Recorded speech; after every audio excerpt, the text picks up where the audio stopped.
हनुमान बेनीवाल मुख्यमंत्री बन जाएंगे तो राजस्थान को क्या क्या चीज देंगे। राजस्थान के अंदर जिस प्रकार हनुमान बेनीवाल की राजनीति उभरती हुई सामने आ रही है।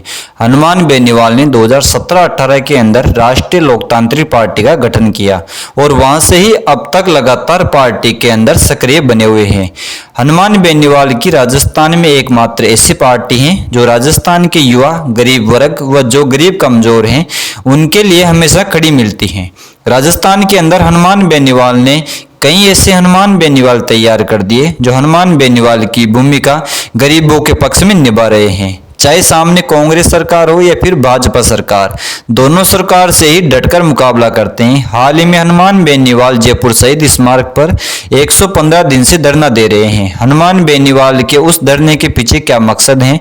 हनुमान बेनीवाल का उस धरने के पीछे का मकसद है एसआई भर्ती रद्द हो और आरपीएससी का पुनर्गठन हो। यह चीज हनुमान बेनीवाल ने ठान कर वहां पर आंदोलन जारी कर रखा है। उस आंदोलन के चलते हनुमान बेनीवाल ने लगभग 1.5 लाख लोगों की वहां पर बहुत बड़ी रैली की। ये यूं कही कि वहां महा आंदोलन की भी कोशिश की थी, जिसके अंदर हनुमान बेनीवाल के एक आह्वान पर लाखों की संख्या में लोग वहां पर पहुंच गए थे। सरकार चाहे किसी की भी हो, कांग्रेस हो या फिर भाजपा, हनुमान बेनीवाल जो गलत हैं उसके विपक्ष में खड़े रहने का दम रखते हैं। राजस्थान में एकमात्र ऐसा नेता हनुमान बेनीवाल हैं जो किसी भी पार्टी के बड़े नेता से बेखौफ होकर सवाल जवाब करते हैं, या अगर उसको लगता है तो वह विपक्ष में खड़ा रहता है।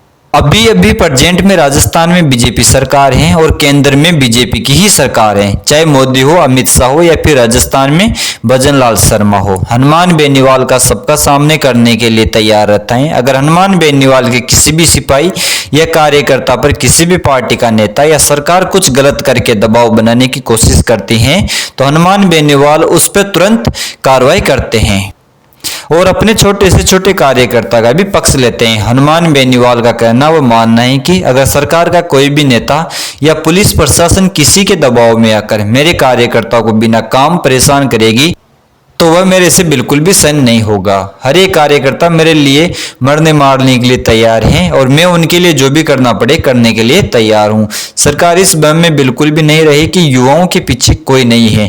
कांग्रेस तो अपनी विपक्ष की भूमिका ना निभाकर भाजपा की गोद में जाकर बैठ गई है, लेकिन मैं ऐसा नहीं करूंगा।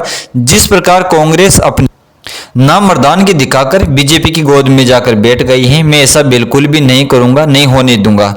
मैं विपक्ष में हूं तो विपक्ष की भूमिका निभाऊंगा और अच्छी तरह निभाना भी जानता हूं। लेकिन हनुमान बेनीवाल की राजनीति के पीछे क्या मकसद है?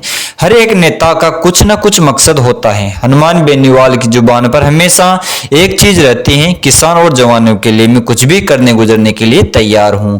और अगर आखिरकार हनुमान बेनीवाल राजस्थान के मुख्यमंत्री बन जाते हैं या फिर यूं कहें कि आने वाले 2028 के चुनाव में आरएलपी राष्ट्रीय लोकतांत्रिक पार्टी का बहुमत आ जाता है तो वह मुख्यमंत्री बनने लायक होने के बाद अगर मुख्यमंत्री बन जाते हैं तो फिर किसानों व गरीब लोगों के लिए क्या करेंगे?